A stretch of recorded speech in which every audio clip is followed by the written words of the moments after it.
ये कानून उद्योगपतियों के लिए बने हैं। उद्योगपतियों के लिए न बने होते तो मंडी के लिए बजट नहीं खत्म होता।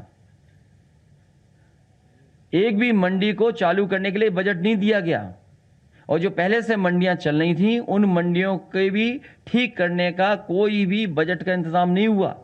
जहां प्रधानमंत्री जी या भारतीय जनता पार्टी ये कहती है कि 1 लाख करोड़ का इंफ्रास्ट्रक्चर का पैसा दिया है, वो आखिरकार गया कहां? उत्तर प्रदेश में बताएं किस मंडी के लिए पैसा दिया? बुंदेलखंड में प्रधानमंत्री जी बताएं कि बुंदेलखंड में किस मंडी को उन्होंने चालू किया है? और जब से ये 3 कानून आए, उत्तर प्रदेश की सरकार ने क्या बजट दिया है? क्या मंडियों में खरीद हुई किसानों की किसी चीज की? किसी पैदावार की कीमत दे पाई हो सरकार? आज पूरे उत्तर प्रदेश में धान के लिए कहां लेकर के जाए? कहां खरीद हो रही है? कहां खाद मिल रही है? उसी बुंदेलखंड में किसान जो खाद लेने गया था उसकी जान चली गई, एक ने आत्महत्या कर ली। महुआ जिले में जहां प्रधानमंत्री जी बोल रहे हैं, उत्तर प्रदेश में सबसे ज्यादा किसानों ने आत्महत्या की। मुझे याद है पार्टी के डेलीगेशन गया था, एक एक एमएलसी नेता गए थे, घरों पर होकर के आए थे, और जो कुछ मदद कर सकते थे वो मदद की थी। महुआ जिला उत्तर प्रदेश का वो जिला है जिसमें सबसे ज्यादा किसानों ने आत्महत्या की है, गरीबी के कारण, उनकी फसल की कीमत न मिले उसके कारण। महुआ में मंडी बनी, क्या सरकार ने बजट दिया? हमीरपुर में मंडी बनी, क्या बजट दिया सरकार ने? बांदा में मंडी बनी, क्या उसके लिए पैसा दिया सरकार ने? झांसी में मंडी बनी, किसान बाजार बना, क्या सरकार ने उसमें आगे काम बढ़ाया? जालौन में मंडी बनी, क्या उसके काम बढ़ाया? इस एक्सप्रेसवे के किनारे मंडियां बन रही थी, आलू की मंडी बन रही थी, अनाज की मंडी बन रही थी, उसका काम क्यों रोक दिया गया? लखनऊ में किसान बाजार था, उसको क्यों बेच दिया गया? पूर्वांचल एक्सप्रेस में जगह जगह मंडियां बननी थी, अगर एक भी मंडी बनाई हो तो बताएं। जो सरकार मंडियां खत्म कर रही हो, कानून के सारे उद्योगपतियों की मदद कर रही हो, उससे क्या उम्मीद करोगे आप?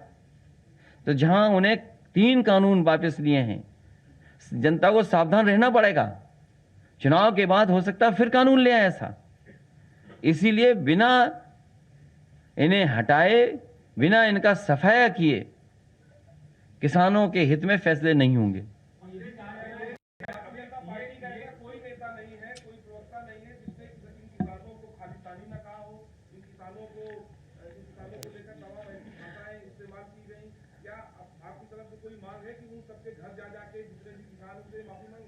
किसान इस बार इनका सफाया करेगा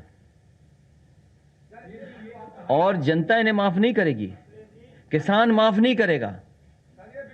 ये किसान इनको इस चुनाव में साफ कर देगा। ये कानून वापस लिए गए हैं उत्तर प्रदेश और देश में जो चुनाव हो रहे हैं इसलिए। इनकी नजर में किसान प्राथमिकता नहीं है, वोट प्राथमिकता है। इन्हें वोट चाहिए बीजेपी के लोगों को, अन्नदाता का सम्मान नहीं है प्राथमिकता। भारतीय जनता पार्टी वोट के लिए कर रही है। क्या आपको नहीं याद है पूरे देश में नोटबंदी लागू कर करके केवल उत्तर प्रदेश के चुनाव पे नजर थी? हजारों लोगों की जान चली गई। खजांची को तो ये आज भी नहीं पूछ रहे हैं। खजांची को कोई याद करता है तो केवल समाजवादी पार्टी।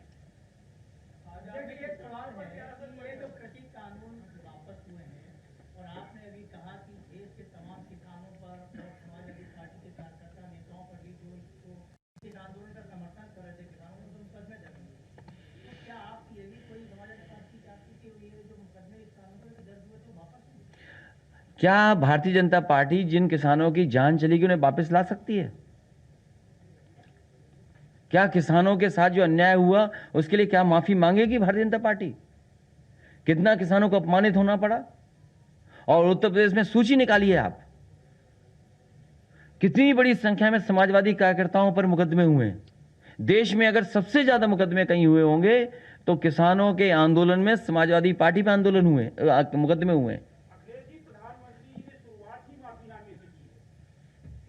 इस बार जनता साफ की, माफी नहीं चलेगी, जनता इनको साफ करेगी। और इसीलिए मैंने कहा कि जो जन समर्थन पूर्वांचल का दिखाई दिया, किसानों का, नौजवानों का, उससे न केवल लखनऊ हिल गया बल्कि दिल्ली भी हिल गया।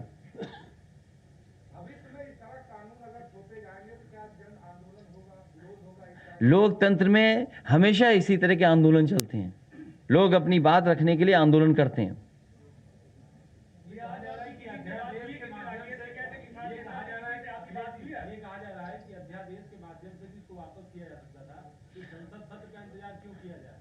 तीनों कानून वापस हो गए, साथ ही साथ एमएसपी कब लागू होगी ये भी भारतीय जनता पार्टी बता दे।